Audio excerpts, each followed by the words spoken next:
തലസ്ഥാനത്ത് വീണ്ടും ലഹരിവേട്ട. തിരുവനന്തപുരം നെടുമങ്ങാട് അന്യസംസ്ഥാനക്കാരായ യുവതിയും യുവാവും കഞ്ചാവുമായി പിടിയിലായി. ഇന്നലെ യുവതിയെ അറസ്റ്റ് ചെയ്തപ്പോൾ ഒപ്പമുണ്ടായിരുന്നയാൾ ഓടി രക്ഷപ്പെട്ടിരുന്നു. ഇന്ന് ബലപ്രയോഗത്തിലൂടെ യുവാവിനെ പോലീസ് കീഴ്പ്പെടുത്തി.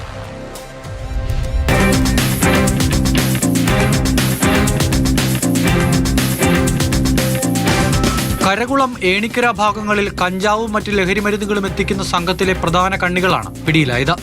ഇന്നലെ നെടുമങ്ങാട് എക്സൈസ് സംഘം എട്ടാങ്കല്ല് കെൽട്രോൺ ജംഗ്ഷന് സമീപം നടത്തിയ പരിശോധനയിൽ 1 കിലോയിലധികം കഞ്ചാവുമായി അസം സ്വദേശിനിയായ മീനാറ ബീഗം എന്ന യുവതി പിടിയിലായിരുന്നു. എന്നാൽ യുവതിയുടെ ഒപ്പമുണ്ടായിരുന്ന സുഹൃത്ത് ഓടി രക്ഷപ്പെട്ടു.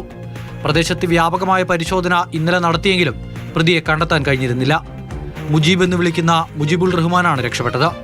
കരകുളം വിദ്യാധിരാജാപുരം ഭാഗത്ത് മുജീബ് ഉണ്ടെന്ന വിവരം എക്സൈസ് സംഘത്തിന് ലഭിച്ചു. തുടർന്ന് നടത്തിയ അന്വേഷണത്തിലാണ് മുജീബിനെ പിടികൂടാനായത്. അറസ്റ്റിന് ആദ്യം വഴങ്ങാൻ തയ്യാറാകാതിരുന്ന മുജീബിനെ മൽപ്പിടുത്തത്തിലൂടെയാണ് കീഴടക്കിയത്. കഞ്ചാവ് ചില്ലറ വിൽപ്പന നടത്താൻ ഉപയോഗിക്കുന്ന ഡിജിറ്റൽ ത്രാസും കണ്ടെത്തിയിട്ടുണ്ട്. കഴിഞ്ഞ കുറേ ദിവസങ്ങളായി തിരുവനന്തപുരത്തിന്റെ വിവിധയിടങ്ങളിൽ നിന്നും മയക്കുമരുന്ന് കഞ്ചാവ് വിതരണക്കാരായ നിരവധി ആളുകളെയാണ് എക്സൈസ് സംഘം പിടികൂടുന്നത്. നഗര ഗ്രാമ വ്യത്യാസമില്ലാതെ കഞ്ചാവ് മയക്കുമരുന്ന് മാഫിയ സജീവമാകുന്നു എന്നതിന്റെ അടിസ്ഥാനത്തിൽ വ്യാപകമായ പരിശോധനകളാണ് തലസ്ഥാനത്തുടനീളം എക്സൈസ് സംഘത്തിന്റെ നേതൃത്വത്തിൽ നടക്കുന്നത്.